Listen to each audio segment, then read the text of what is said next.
रात के करीब 1:30 बज रहे थे। रोड 13 एक सुनसान रास्ता जहां लोग रात में गुजरना पसंद नहीं करते थे। कहते हैं यहाँ सफ़ेद साड़ी वाली एक औरत नज़र आती है और जो उसका सामना करता है उसकी ज़िंदगी कभी वैसी नहीं रहती। उस रात रवि अपनी बाइक से घर जा रहा था। काम करते लेट हो गया और रोड 13 ही सबसे छोटा रास्ता था।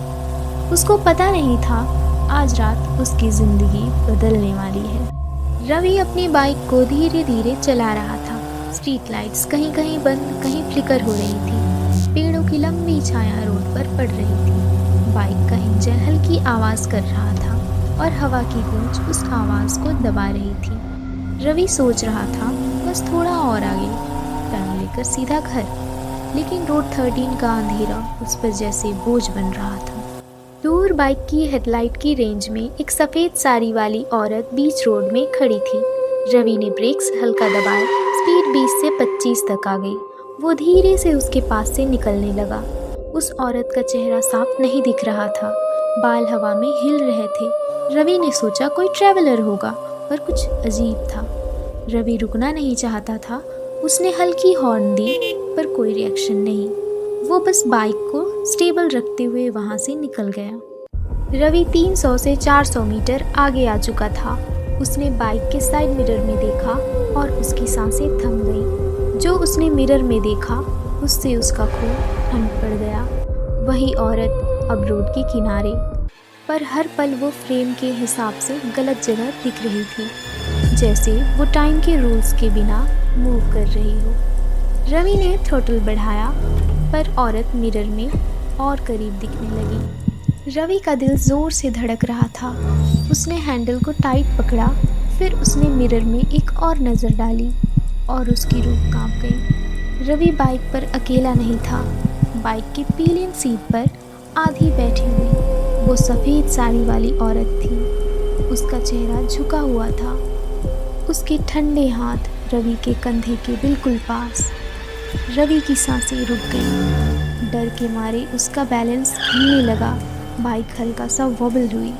औरत धीरे धीरे अपना चेहरा उठाती है। कोई पलके नहीं, सिर्फ खाली गहरी आंखों के गड्ढे। वो आगे झुककर रवि के कान के बिल्कुल पास आती है। रोड 13 से कोई जिंदा गुजरता नहीं। रवि का कंट्रोल टूट गया। बाइक रोड के एज पर आकर स्लाइड हो गई और डिच में गिरते ही एक झटका लगा। रवि बेहोश हो गया। होश आने पर रवि ने देखा चारों तरफ अंधेरा। बाइक गिरी हुई थी। इंडिकेटर ब्लिंक कर रहे थे। अचानक एक पुलिस वैन वहां से गुजरी। उन्होंने रवि को हॉस्पिटल भेज दिया। पुलिस ने एरिया चेक किया पर औरत का कोई निशान नहीं, ना फुटप्रिंट्स, ना कोई क्लू। सुबह हॉस्पिटल में रवि कंफ्यूज था। पुलिस एक पुरानी फाइल लेकर आई, लगभग 10 साल पुरानी एक्सीडेंट रिपोर्ट। उस रिपोर्ट में लिखा था एक महिला सफ़ेद साड़ी में रोड 13 पर ट्रक के नीचे आ गई थी रात के 1 से 2 के बीच। तब से लोग कहते हैं उसकी रूह वहीं भटकती है। रवि का गला सूख गया। अजीब सा खौफ उसके अंदर घर कर गया। रवि एक कमरे में अकेले था। लाइट कम, खिड़की के बाहर अंधेरा। फिर उसने नोटिस किया बिस्तर के किनारे कोई छाया हिल रही थी। वो शैडो खिड़की से नहीं, कमरे के अंधेरे से आ रही थी। छाया का शेप बिल्कुल सफ़ेद साड़ी वाली औरत जैसा था। रवि का दिल धड़कने लगा।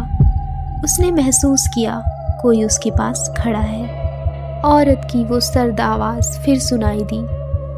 तुमने मुझे मेरे पिंजरे से निकाल दिया, अब तुम मेरे साथ चलोगे। एकदम से कमरा ब्लैकआउट हो गया। सुबह नर्सेस ने देखा रवि का बिस्तर खाली था। ना खिड़की खुली ना दरवाज़ा, बस विंडो के नीचे एक छोटा सा पाँव का निशान, जैसे कोई बाइक से उतरकर खड़ा हुआ हो। अगर तुम 1 और 2 के बीच रोड 13 से गुजरो, शायद तुम्हें भी सफ़ेद साड़ी वाली नज़र आ जाए। और अगर वो कहे मैं तुम्हारे साथ चलूँगी, तो समझ लो तुम जिंदा घर नहीं पहुँच पाओगे।